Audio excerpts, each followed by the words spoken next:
அனைத்து சலுகைகளுடனும் நீங்களும் Kuwait, Dubai, Abu Dhabi போன்ற நாடுகளுக்கு வெளிநாடு செல்ல வேண்டுமா? உங்களுக்கான விடுமுறை மற்றும் போனஸ் அனைத்து சலுகைகளுடனும் விதேசி வெளிநாட்டு வேலை வாய்ப்பு மையம். தொடர்புகளுக்கு இப்போதே அலையுங்கள் 0742-800-8000. அஸ்ஸலாமு அலைக்கும் வரஹ்மத்துல்லாஹி வபரகாத்துஹு. அன்பாத அனைத்து உறவுகளுக்கும் இனிய காலை வணக்கம்.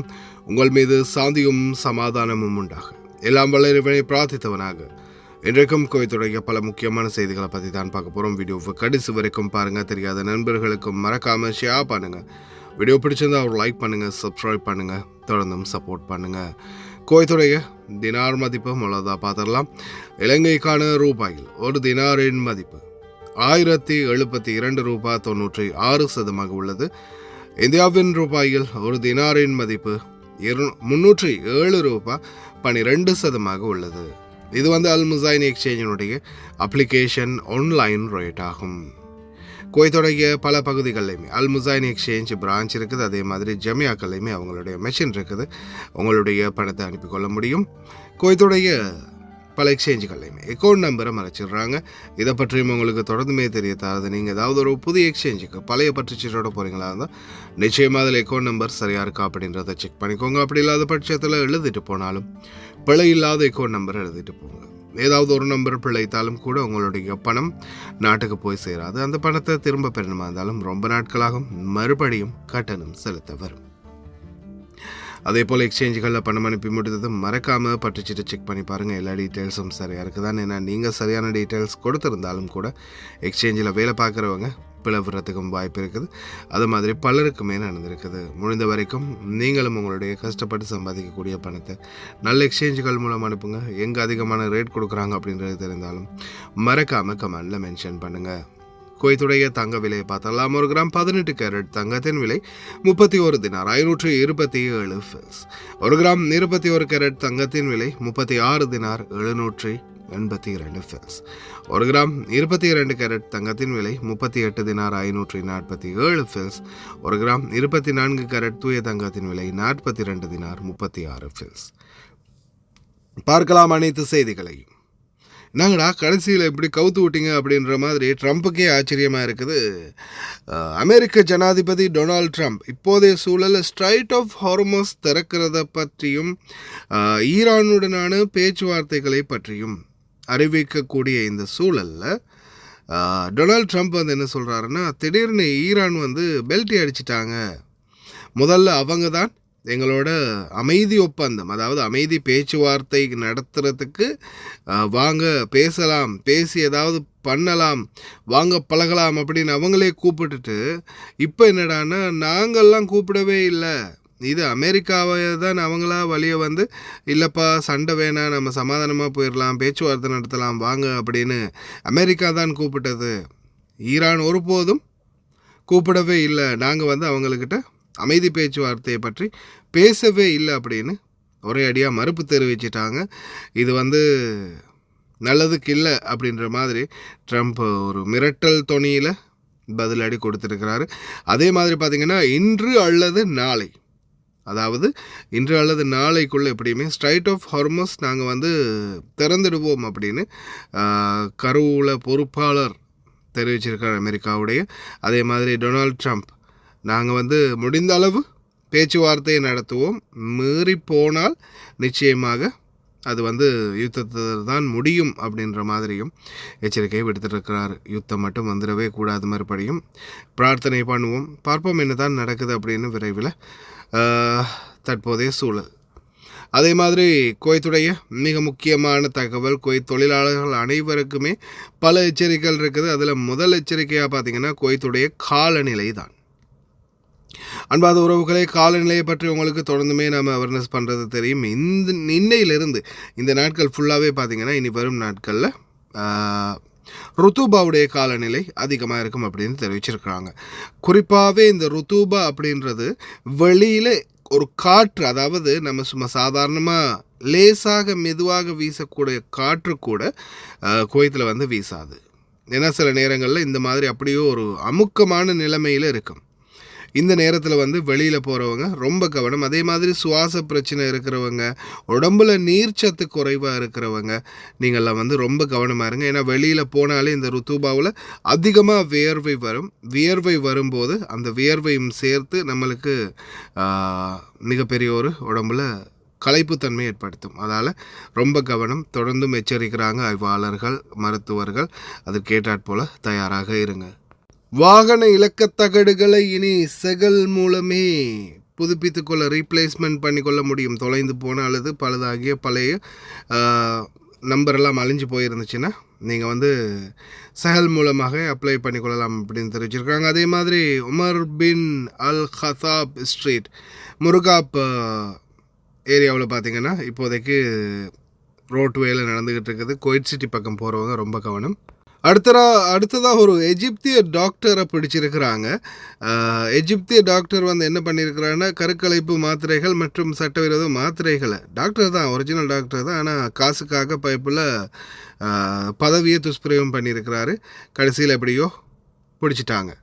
தயவு செய்து ரொம்ப கவனம் அன்பார்ந்த உறவுகளே. இந்த நாட்டில் எந்த வேலை நீங்கள் பார்த்தாலும் அந்த வேலைக்கு உரிய உத்தியோகபூர்வ தேவைகளை மட்டும்தான் நீங்கள் செய்யணும். அதை தாண்டி நீங்கள் வந்து இல்லீகலாக ஏதாவது செய்யணும்னு நினச்சிங்கன்னா அது கடைசியில் உங்களுக்கே ஆபத்தான் முடியும்.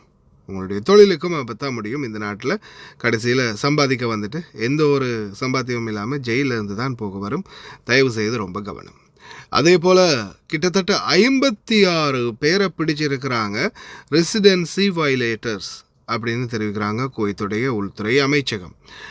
பல இடங்களில் இந்த நாட்களில் நடத்தப்பட்டு வர்ற சோதனையால் பலரும் பிடிபடுறாங்க அப்படின்றது குறிப்பிடத்தக்கது. அதுவும் குறிப்பாக பார்த்திங்கன்னா பலருமே வந்து தங்களுடைய குடியிருப்பு டீட்டெயில்ஸ் வந்து பிள்ளையாக இருக்கும். அப்படி இல்லையா சிலர் வந்து வேறு இடங்கள் எக்காம அடித்து வேலை பார்ப்பாங்க. சிலருக்கு வந்து எக்காமாவே இருக்காது. இந்த மாதிரி பல பிரச்சனைகள் இருக்குது. தயவு செய்து ரொம்ப கவனம்.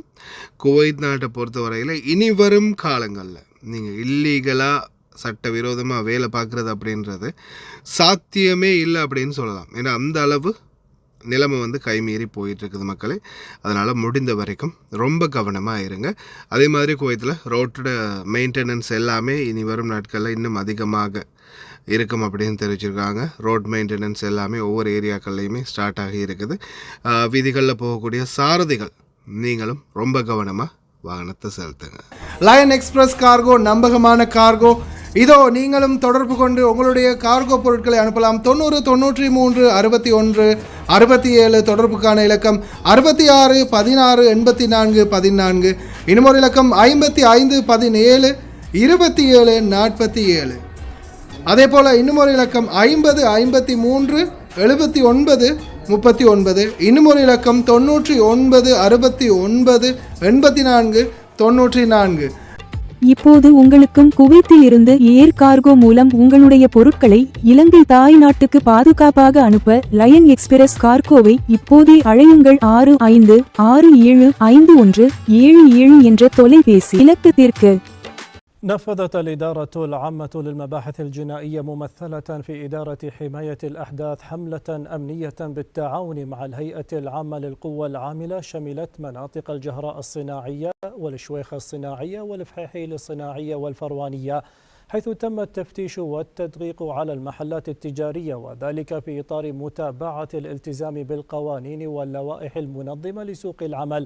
وأسفرت الحملة عن ضبط 56 مخالفا بينهم 10 أحداث و3 مخالفين للمادة 22 التحاء بعائل، و17 مخالفا للمادة 18 و24 مخالفا للمادة 20.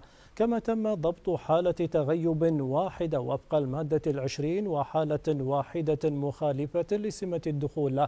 وقد تم اتخاذ الإجراءات القانونية والإدارية اللازمة بحق جميع المخالفين تمهيدا لاستكمال الإجراءات المتبعة وفق الأنظمة والقوانين المعمول بها. وتؤكد وزارة الداخلية أن هذه الحملات الأمنية تأتي في إطار الجهود المستمرة لمتابعة ورصد المخالفات بالتعاون والتنسيق مع الجهات المعنية، بما يسهم في تعزيز الأمن والنظام وتطبيق القانون على الجميع.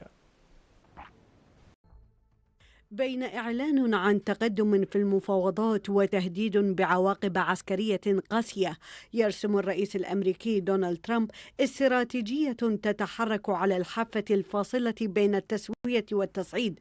خطاب متغير قد يبدو متناقضا، لكنه يعكس نهجا تفاوضيا يقوم على رقف سقف الضغط ثم فتح نافذة للدبلوماسية قبل بلوغ نقطة لا عودة. فبين تهديد بسحق إيران وحديث متكرر عن اقتراب الاتفاق، يدفع الرئيس الأمريكي دونالد ترامب بالمنطقة نحو معادلة شديدة الخطورة، مفاوضات تدار تحت أزيز الصواريخ، وهدنة تبقى معلقة على قرار قد يعيد إشعال الحرب في أي لحظة.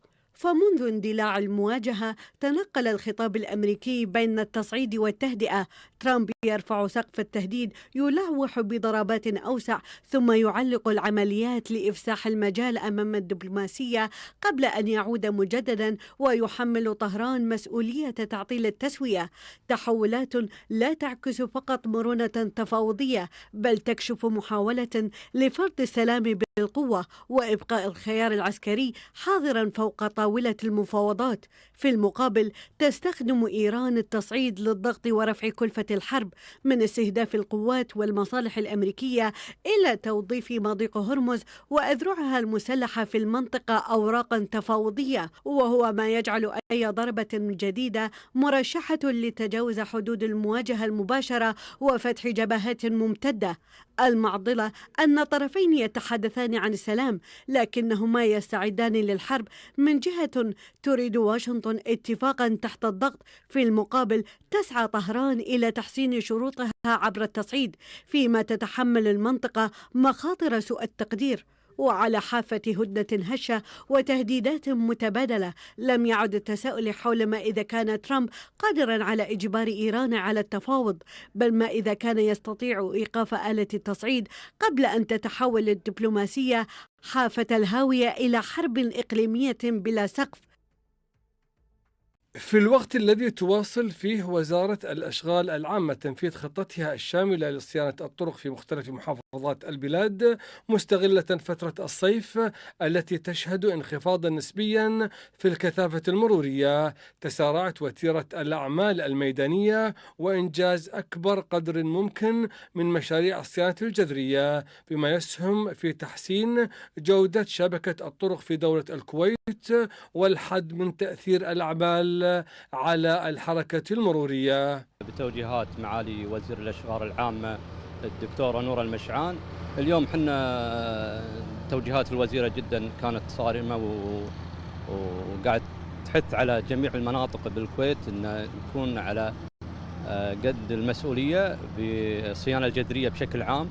اليوم حنا والله الحمد محافظة الأحمد، نتكلم بشكل عام محافظة الأحمدي، تم الانتهاء والله الحمد في 3 مناطق، العقيلة والمنقف وفهد الأحمد و5 شوارع رئيسية تم والله الحمد انتهاء منها من جميع الأعمال، من أعمال مدنية، من أعمال رصف الشوارع وتخطيط الشوارع. اليوم عندنا خطة من معالي الوزيرة الدكتورة نورة مشعان للخطة الصيفية، احنا حريصين جدا جدا على تطوير البنية التحتية.